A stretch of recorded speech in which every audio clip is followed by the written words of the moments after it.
Hello, family. Look at, we have some sunshine today, some light. It's nice. Nessun dorma. No one sleeps. It's a really, you should listen to that if you want to feel what I'm talking about. Oh, I don't know. I can't remember. I think it might have been Puccini. It was definitely an Italian opera. Anyhow.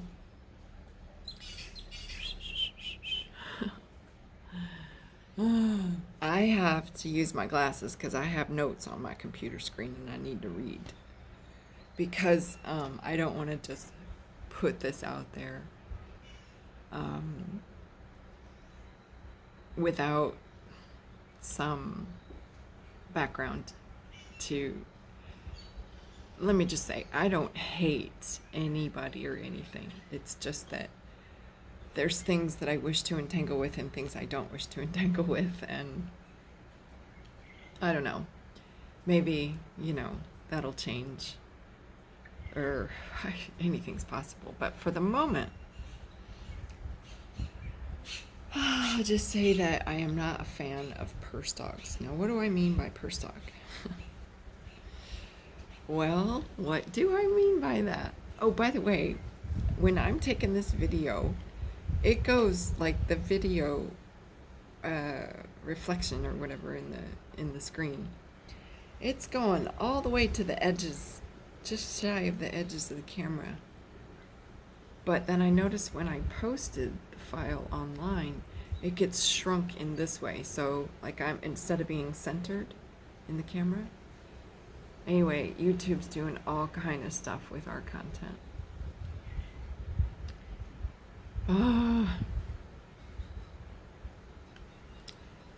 Anyhow, another video on that later. For now, we want to talk about purse dogs. So, well, does anybody remember this character on the stage called Paris Hilton? You know, I don't know what, heir to the Hilton empire.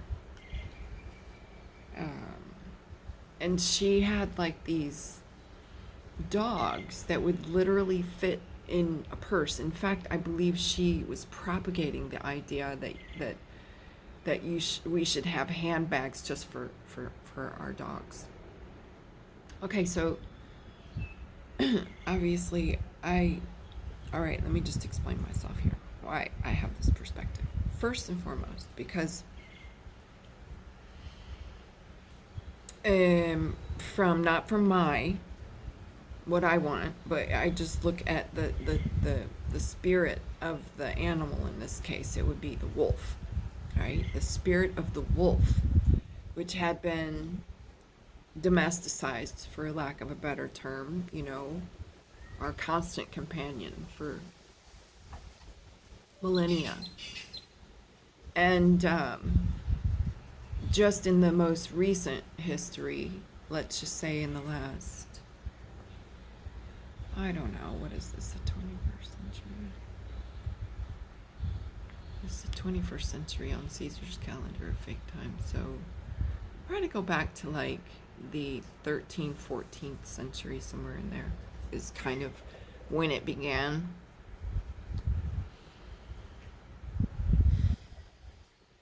And these master geneticists,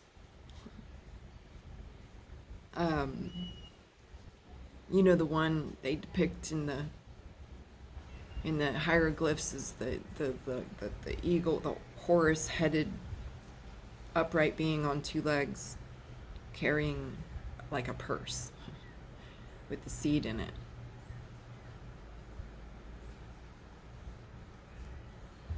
So, so back to the genetic manipulation and mutilation of the spirit of the wolf. So it takes,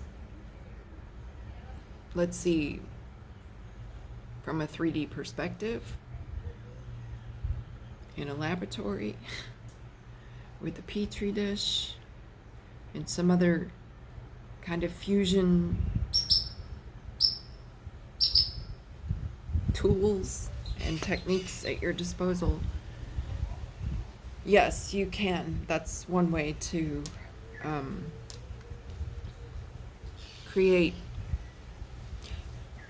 Let me just back up. To pretend that you can be like God. To pretend that you have the right to, as the same right as the divine intelligence, to splice this gene with this gene and create all kinds of unnatural things. So this, you see, this goes back to my rule of thumb here. If I can apply the perspective or the theory across the board, and if it ticks the block, you know, whether that's genetically modified fruits and vegetables to geoengineering of the air and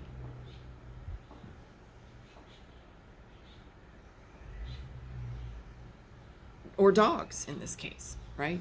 So I'm just, as a general rule, I have an objection to the Atlantean mad scientist idea that we can be as God, like we are a spark of the God, but there's certain things that we should just not understand where you're at in the pecking order as a human. Let's just say that much. So that's how I feel about genetic modification of nature. So this wolf spirit was genetically modified. Who knows what it was mixed with? It was a very unnatural melding. Let me say that much. It wasn't, natural selection. It was human forcing themselves into the process of the creation of life. And I don't know. Out comes these purse dogs. So these I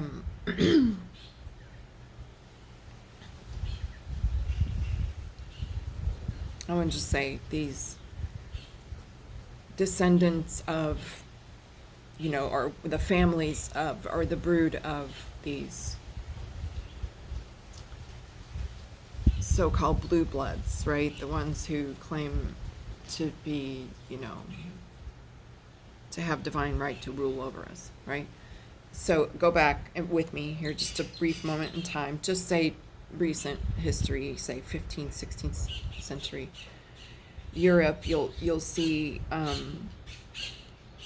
where some of these breeds started popping up, and who made them popular. Of course, it was the royal families, right? And so it was like a status symbol, right? And so that's the appeal behind it, especially for people who consider themselves to be part of the royal families / I don't know what you want to call them, the elite of the world or whatever. And so that's my first and foremost objection, is the tampering with and believing that, we can, modify and create life and patent it and call it a name and then stick it in a breeding situation where the animal may or may not wish to breed, and breed them again and again so you can sell them for lots of money in the pet stores. These novelties, right? It's an assault and it's an affront to the spirit of the wolf. That's the first and foremost. Secondly, it's an affront to the Great Spirit to believe that, we have the right to interfere with a natural selection and let things evolve according to the divine intelligence and not, try to mess with that. And then number 3, because it feeds into the status symbol or the dangerous crowd, if you will, like the People magazine with the royal family posted on the front of that one you see in the grocery store. I guess you still see it in the grocery store, I don't know. But, the royal family's all over the newspapers and stuff when you're in the checkout line, I reckon. It's like that, but back in the day. Like, it was a sign, it was a signal to say, look at me, I'm in the circle of the family of the blue bloods because I have my own purse dog. So it was that whole, like, status symbol kind of, it's just, I don't know. I don't agree with that either. That doesn't...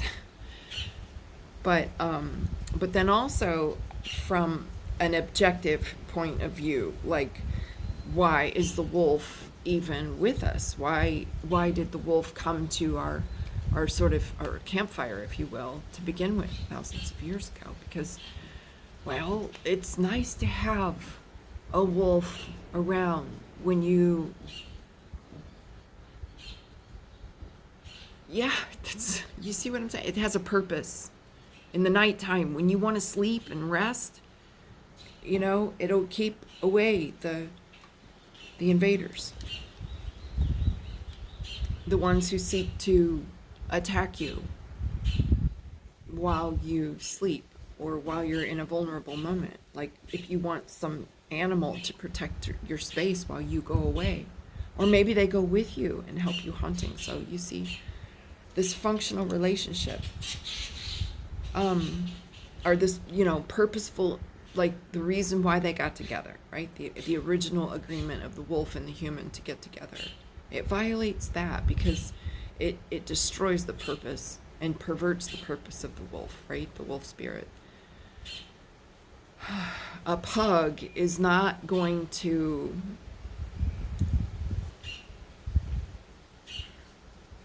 keep an intruder from breaking into your house at night. They might sense something and start barking, but that's all they're going to be able to do is bark, and then that might wake you up. But then what do? Well, chances are if you have a purse dog, you probably don't have any kind of... I don't want to make any speculations here, but I'm just going to say you probably don't have a gun or something like that to hand. You probably don't believe in guns. I'm guessing.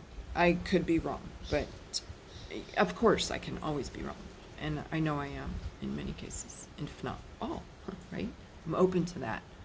But I'm just saying, if you have like a German Shepherd, or you have a pug, which one of those you gonna reckon is gonna be the safe distance between you and the perpetrator or the intruder, even if you do have a gun, let's say, by the time you get to where the gun is at and load it? You're not. You're that's your first line of defense is the wolf, right? So they don't serve a functional purpose of the original contract of why we got together. And did we humans get their permission?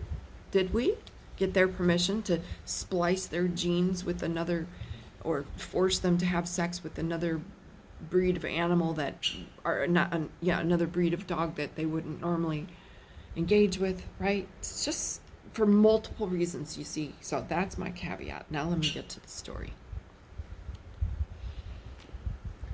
And this is like a follow-up to the video I posted called Frick Back from the Dead, because, yeah, let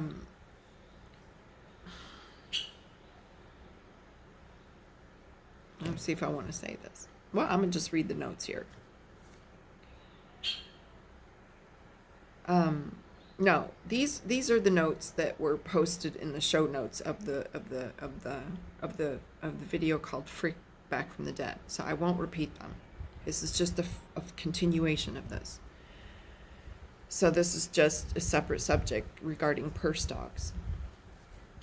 So these, and check it out too. Don't take my word for it. Do a little research. There was a dog that was bred, and I want to say it was in England. And there's an animal up there called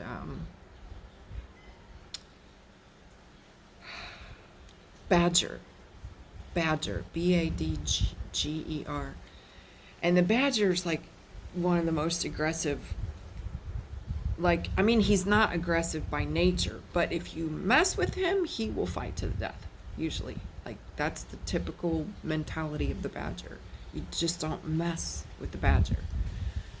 But the badgers would come in and they would eat the chickens or steal the eggs out of the nest, or they would do whatever, mess with the crops, whatever, fill in the blank. So the farmers wanted to, the landlords rather, the landlords of the properties that were growing things, you know, or having livestock on them, they wanted some protection from the badgers. So they bred this dog called,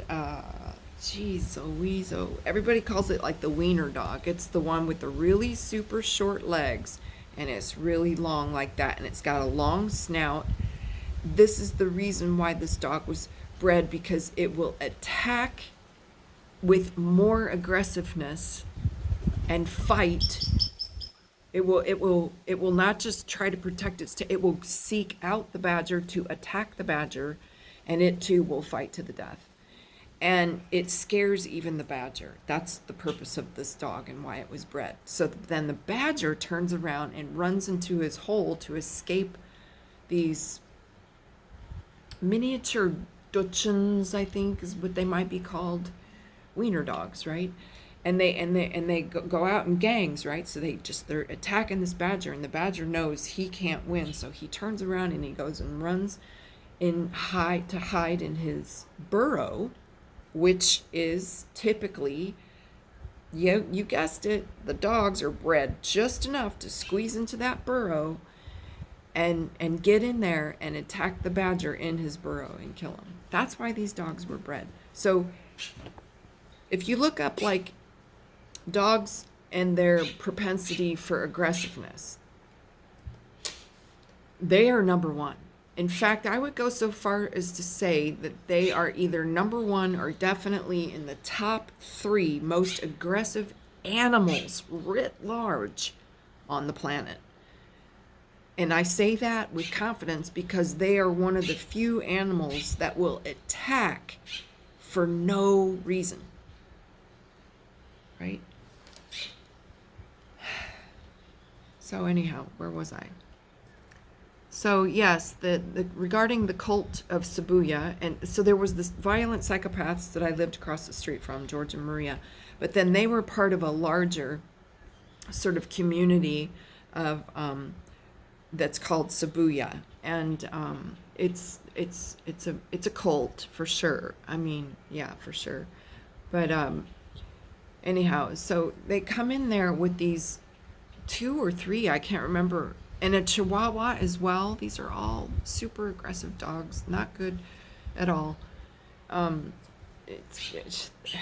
If you can't keep them in a purse, you shouldn't keep them. Because, I mean, I have no use for these animals, really.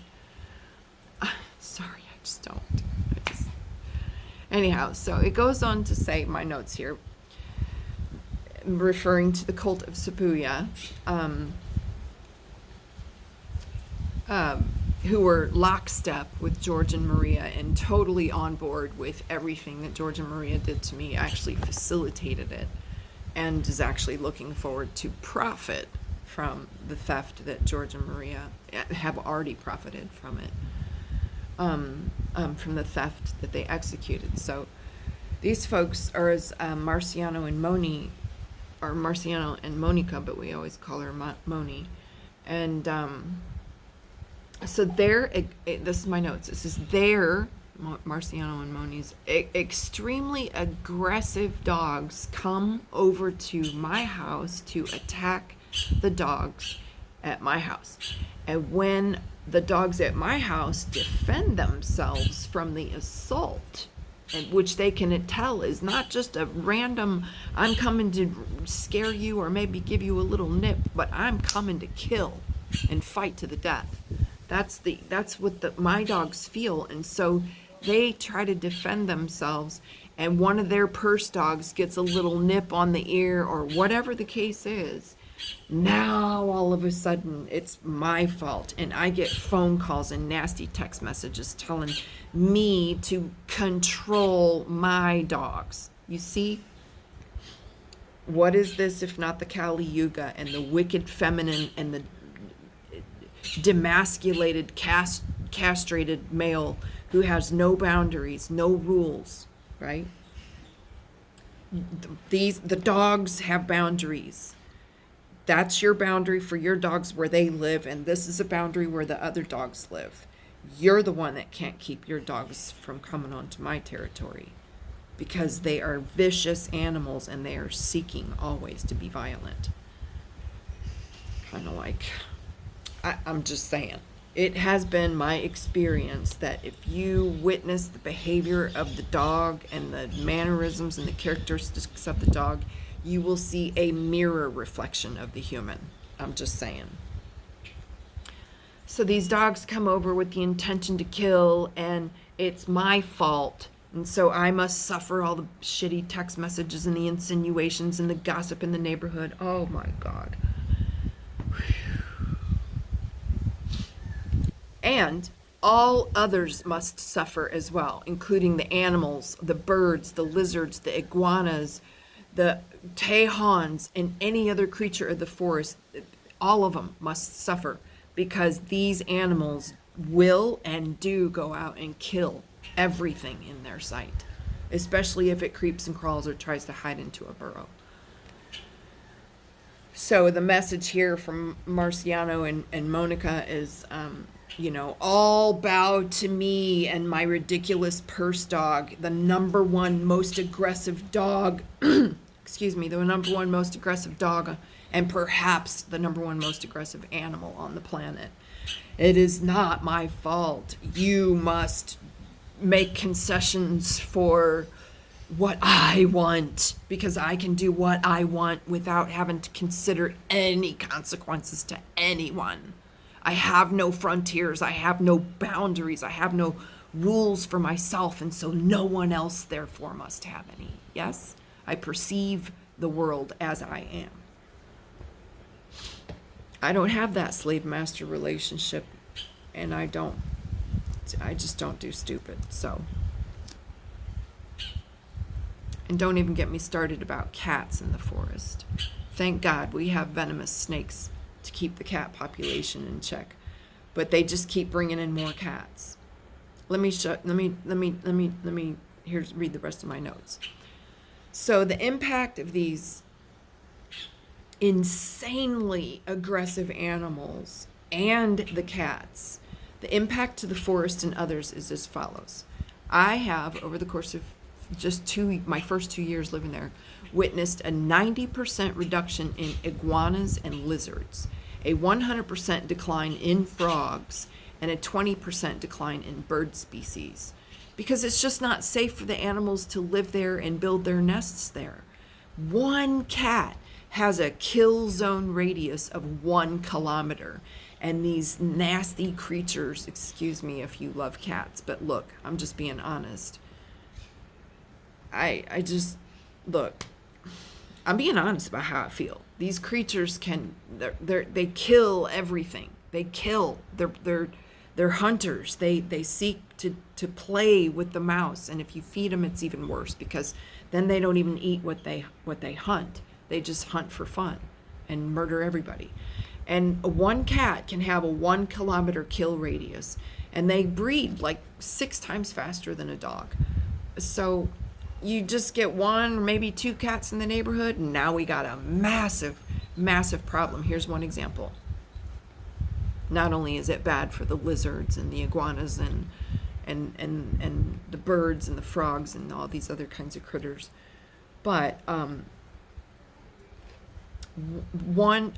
so when they do this, then all the rats, that's another thing that the cats will kill, which is fine if you're in a city, because you're going to have a lot of rats there to clean up the disgusting nature of the average city. But out in the jungle, it's more of a balance. We have just enough rats to provide food for the snakes and, to do their thing, right, as the bottom of the food chain. And not just snakes, but, predatory birds, owls, and things like that. That's the purpose of having the rat in the forest. So the cat comes and takes that out. There goes the owls, right? There goes the birds of prey. There goes some of the beautiful snakes, right? All the creatures of the endemic forest, the ones who have the right to be there, the ones who've been there. We're the pasajeros with our cats and dogs. So then all the rats flee over to my place because it's the only safe haven. It's the only place where there's not cats allowed in the garden. So one year, it was 2022, I was preparing to go to do my service at Temawanchan and, support the people on the Vision Quest. I was all packed up and ready to go.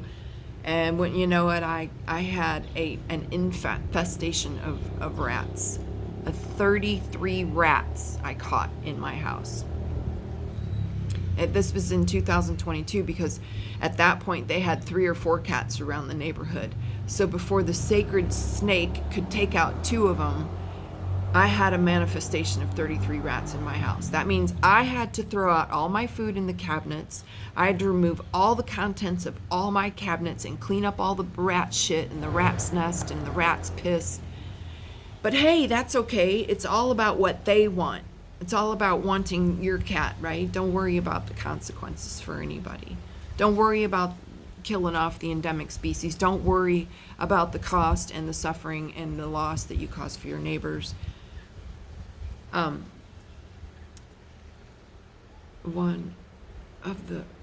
It says I had to remove all the cabinets and dust out all the rats nests. Yeah, that's okay. So it says, oh yeah, and then the next one here, my note says, one of the full moon witches, her name is Silvana, posted in the neighborhood chat about her cat who died with a quote-unquote scared look on his face. Yeah, Captain Obvious. The snake's venom contains various different types of toxins, and it sounds like the one that your cat was bit by had a neurotoxin. So it's going to shut down the nervous system and eventually cause you to be paralyzed, and then you'll eventually die of suffocation. That's why your cat had that scared look on his face. But what does she do? Oh, she goes and gets another cat. Here's my notes on the sacred snake.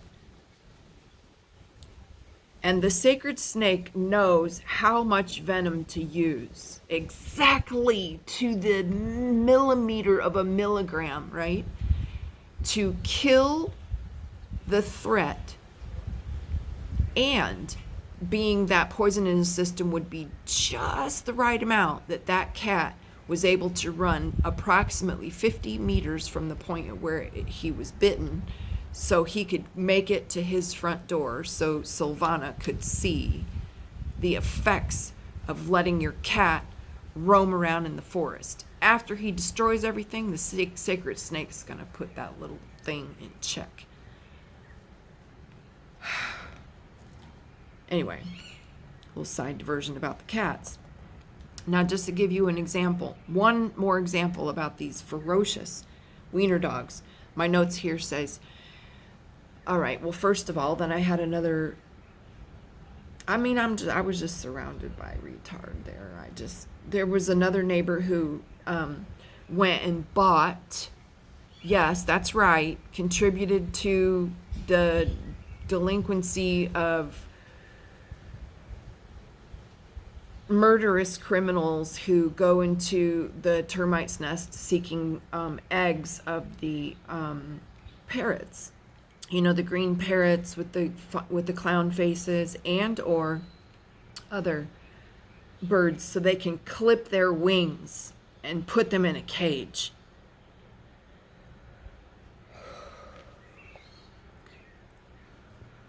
Those are your ancestors. They have earned their wings. That is your feathered family. The Creator gave them those wings so that they could fly, not so you could come along and clip them and put them in a cage.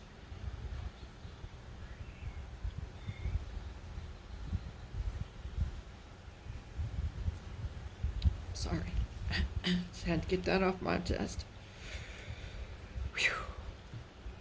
Now, so they had bought one of these parrots on the side of the road, and I guess they had it in a cage, but they thought, well, we'll be nice and open the door to the cage so he can jump out and maybe fly from this post to the next before he falls and, and move like this. And this parrot showed up in my yard, and I didn't know. I thought I was like, what are you doing sitting on my maracuya fence or whatever guide thing that the maracuya was growing? I was like, why are you sitting there and not up there flying with your family? And then I came to see that he had his wings clipped.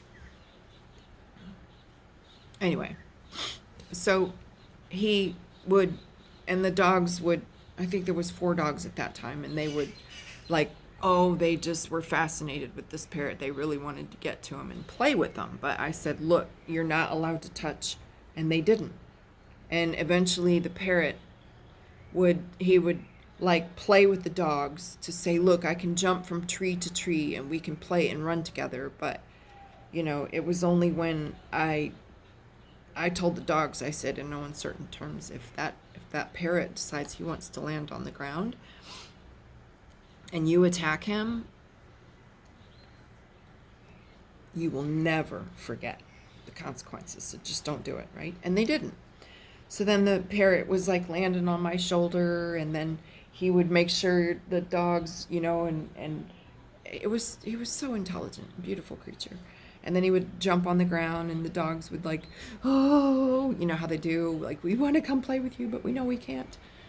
And it was cool, and the parrot felt safe on the ground with the dogs. So that's why this is really so hard, because just read the notes. So that's the background on the parrot. And the parrot followed me around everywhere. If he heard me outside, this parrot would leave his cage or whatever and fly over and hang out with me. And as long as I was in the garden, he'd be there with me. Whew. Then one day I left to go to the Temescal at Marciano and Monica's house. Or Zubuya, rather. And I did not realize, well, actually it was, I can't remember now. I really don't remember. Yes, I think it was just before I went into the Temescal. That's when the parrot showed up, and he was bouncing from tree limb to tree limb. And of course you can imagine Marciano's dogs were just gagging to kill this creature, right? And, instead of tying his dogs up, no.